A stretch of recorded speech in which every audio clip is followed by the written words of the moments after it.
Halo, assalamualaikum warahmatullahi wabarakatuh. Selamat kembali di channelnya Pekerja Migran Indonesia. Gimana kabar kawan-kawan semuanya? Semoga baik-baik saja dalam lindungan Allah Subhanahu Wa Taala, dan semoga kawan-kawan dijauhkan dari segala bentuk penyakit di dunia ini. Amin. Oke, kali ini kita akan membahas sebuah cerita dari kawan kita, dan ini menjadikan pelajaran yang penting banget buat kawan-kawan semuanya, yaitu mengenai sebuah investasi yang berujung hutang bank kemana-mana. Sekali lagi, ambil hikmahnya dari pelajaran ini semuanya, tidak perlu menghakimi, karena investasi ini adalah sesuatu yang mungkin dianggap menguntungkan bagi setiap orang, tapi investasi tersebut enggak semuanya menguntungkan ya. Ada beberapa jenis investasi yang ini sangat merugikan bagi kawan-kawan semuanya. Tapi sebelum kita membahas tentang investasi, mari sejenak kita membahas tentang kondisi COVID di negara ini.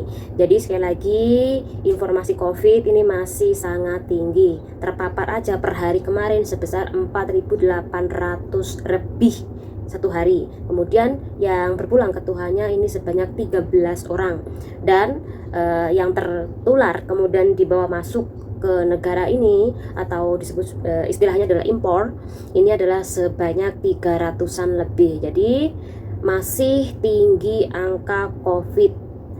Usahakan kawan-kawan berhati-hati, apalagi kalau udah musim dingin, yang namanya virus ini cepat banget berkembang biak. Jadi intinya harus benar berhati-hati. Oke, kita akan membahas tentang masalah sebuah investasi. Kawan-kawan harus tahu jenis-jenis masalah investasi ya, yaitu investasi yang pertama adalah deposit. Jadi kalau udah deposit, ini adalah investasi mengenai bank. Jadi Anda memiliki uang kemudian ditaruh di bank, di situ ada semacam orang atau investor yang meminjam uang Anda. Anda mendapatkan bunga dari itu semuanya. Ini yang pertama. Kemudian yang kedua, investasi properti. Nah, kawan-kawan membeli tanah, kemudian membeli sebuah perumahan, kemudian disewakan, ini termasuk dari sebuah investasi properti. Ada juga investasi emas, ini juga bagus ya. Namun yang lebih tidak menguntungkan, bahkan ini lebih mendatangkan kerugian kepada kita, yaitu investasi tanam saham. Jadi ada teman kita yang menanam saham di negara ini, dia berujung kehilangan uang lebih dari 100.000 Hong Kong dolar, dan ini menjadi pelajaran buat kita semuanya. Nah, Mbak ini atau disebut sebagai Mbak Siti aja lah kita panggilnya ya. Jadi saya sekali lagi nggak menyebutkan nama secara detail. Mbak Siti ini bekerja lebih dari 15 tahun ke negara Hong Kong ini. Sekali lagi, orang kerja lama di negara ini belum tentu pengalamannya banyak, dan juga belum tentu ia tidak tergiur oleh iming-iming orang lokal maupun sesama teman se-Indonesia. Jadi Mbak Siti ini punya teman ini, dia juga punya teman lagi orang lokal dan beberapa teman-teman dari beberapa negara. Nah, mereka semuanya ini memiliki juga ikut saham. Nah, Mbak Siti ini ditawari oleh temennya untuk ikut saham ya. Nah, ikut saham tersebutlah akhirnya Mbak Siti ini pertama hanya menaruh uang sebesar 30.000 saja. Namun karena dalam satu bulan dia mendapatkan keuntungan sebesar 500 sampai dengan 300, dan hal itu membuat Mbak Siti senang ya. Dan dia diajarin oleh temannya lagi untuk menaruh atau memberikan uang investasi itu atau menanam modal investasi itu 100 juta lebih ya. Kemudian karena sudah mendapatkan hasil per bulan 500, 300, akhirnya Mbak Siti ini tergiur untuk menanam saham yang lebih besar lagi. Karena sistem saham ini, kalau kamu menanam saham dengan nilai yang besar, kamu akan mendapatkan nilai yang besar juga per bulannya. Nah, dari situlah Mbak Siti ini menanam saham sebesar 100.000 Hong Kong dolar. Nah, Mbak ini mendapatkan di mana? Itu Mbak Siti ini mendapatkan dari pinjaman 3 bank, kemudian dia juga mendapatkan pinjaman dari rentenir ya. Nah, dari rentenir inilah yang berbahaya. Jadi ditambah 3 bank dan juga rentenir. Mbak Siti ini meminjam retenir sebesar 20 ribuan dolar sini. Kemudian dia itu harus membayar bunganya tinggi sekali. Biasanya kalau kita itu meminjam rentenir itu ada datanya ya, baik itu paspor maupun kontrak kerja ya. Itu pasti, sekali lagi, jangan sampai Anda meminjam rentenir tidak hanya dokumen Anda yang bakal dibuat jaminan, ini juga menerapkan bunga yang sangat tinggi, yaitu kebanyakan itu sebesar 125%. Bayangkan 125%. Anda pinjam 20, Anda harus mengembalikan sebesar 25.000 dari pinjaman tersebut. Nah, Mbak Siti ini kemudian meminjam karena tahu Mbak Siti ini butuh banget uang 20.000, jadi suka-suka rentenir tersebut menerapkan bunga berapa dan bagaimana sistem pembayarannya. Nah, sistem pembayaran yang harus Mbak Siti lakukan ini, per bulannya Mbak Siti harus membayar sebesar 8.000 kepada rentenir, dan per minggunya Mbak Siti ini harus membayar sebesar 1.500 kepada rentenir ya, atau membayar sebesar 8.000 kepada rentenir. Jadi bisa per minggu dan juga bisa per bulan. Karena jangka waktunya Mbak Siti ini adalah sekitar 3 bulan ya, bayangkan per bulan aja ada 8.000 dan 8.000. Nah, Mbak Siti bulan kedua dia sudah bisa, bulan ke 1 dia juga udah bisa, bulan ketiga Mbak Siti ini tidak bisa membayar bunganya tadi, yaitu sebesar 8.000. Nah, kalau Mbak Siti nggak bisa membayar, secara otomatis bulan keempat Mbak Siti ini harus membayar sebesar 16.000. Jadi itu sistem dari rentenir. Kalau tahu Anda itu butuh uang, jadi suka-suka rentenir itu memberikan bunga kepada Anda ya. Nah, walaupun Mbak Siti ini gajinya sangat tinggi, tetapi dia tidak hanya memiliki hutang kepada rentenir, tapi juga hutang ke pihak 3 bank tadi ya. Jadi Mbak Siti ini kemana-mana mencari pinjaman kepada teman untuk menutupi bunga dulu. Kalau sudah bunganya tutupin, nanti bisa pelan-pelan dia membayar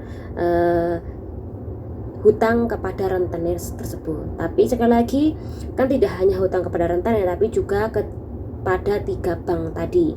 Nah, dia juga kenalan sama orang yang suka meminjamin uang kepada PRT, termasuk PRT Filipina atau PRT Indonesia. Nah, Mbak Siti ini mencoba meminjam kepada orang tersebut, dan orang tersebut secara otomatis menanyakan apakah Mbak Siti ini memiliki pinjaman di bank. Mbak Siti bilang enggak ya. Tapi si Mbak ini tahu kalau Mbak Siti ini memiliki riwayat atau catatan hutang di bank yang belum lunas tadi, dan itu adalah 3 bank. Jadi walaupun Mbak Siti berbohong kepada orang tersebut, tetap aja orang tersebut ini tahu kalau Mbak Siti punya riwayat 3 bank yang belum lunas, dan masih juga rentenirnya juga belum lunas. Jadi uang sudah dimasukkan dan dia tidak mendapatkan hasil dari nanam saham tersebut ya. Jadi sudah dihubungin temennya yang nanam saham, temennya yang ngajak nanam saham, dan juga orang yang bertanggung jawab dari saham tersebut, tetapi tidak ada ibaratnya kejelasan dari beberapa pihak pemilik saham. Bahkan temennya ini pun juga tidak mau menemuin Mbak Siti ya. Padahal di sini tahu bahwa Mbak Siti ini mengeluarkan uang buat nanam saham ini nggak sedikit Mbak. Jadi lebih dari 100.000 dolar sini. Nah, ini adalah beberapa ibaratnya pelajaran buat kawan-kawan semuanya. Berapapun Anda lama kerja di negara ini bukan jaminan Anda bisa lolos dari segala bentuk penipuan ya.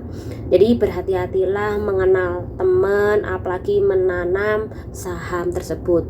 Nanam saham itu bukan investasi, Mbak. Kalau yang namanya investasi yang menguntungkan, Anda bisa investasi membeli tanah kemudian disewakan sama orang, Anda masih untung ya. Istilahnya ada orang rumah dibuat menggarap sawah Anda, ataupun membeli rumah buat kos-kosan orang, atau ibaratnya adalah dikoskan, entah itu pekerja ataupun mahasiswa, kan untung kan, ada ibaratnya tanda tangan kertas ya, bukti bahwa Anda memiliki properti tersebut. Nah, itu kan sangat menguntungkan sekali daripada Anda menanam saham yang tidak jelas siapa yang bertanggung jawab di dalam saham tersebut. Nah, apakah bisa dilaporkan? Sekali lagi, bisa dilaporkan. Namun ada beberapa kasus serupa. Kalau Anda saja yang melaporkan, paling-paling si pemilik saham tersebut ini harus melaporkan kepada si petugas atau si Pak Kepolisian ketika tahu ia curang terhadap Anda atau menipu terhadap Anda. Belum tentu ini si pemilik saham tersebut ini di penjara ataupun ia mengembalikan uang Anda yang udah raib. Ini banyak banget kejadian, Mbak. Jadi sebelum kejadian usahakan berhati-hati untuk menanam yang namanya saham ya. Berapapun Anda lama di sini, belum tentu ini cukup pengalaman di dalam sebuah saham ya. Nah, itu aja informasinya. Ya, kita doakan pada Mbak Siti ini, semoga Mbak Siti ini segera menyelesaikan tanggung jawabnya dan dipermudah segala urusannya. Kemudian kalau seandainya nanti Mbak Siti ini dapat ancaman dari rentenir, ada beberapa hal yang harus Mbak Siti lakukan, termasuk juga bisa melapor ke Pak Polisi ataupun bisa meminta bantuan sebuah lembaga.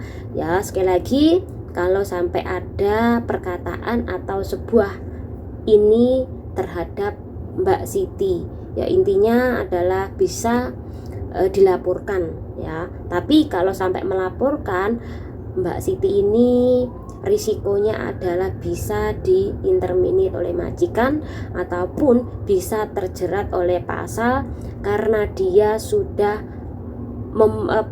membuat atau menggunakan paspor tersebut atau dokumen tersebut untuk menjam uang, padahal di undang-undang tidak diperbolehkan. Ini dianggap sebuah kejahatan dan pelanggaran. Nah, itu aja intinya. Semoga kawan-kawan juga terhindar dari bahaya. Jangan diri. Wassalamualaikum warahmatullahi wabarakatuh.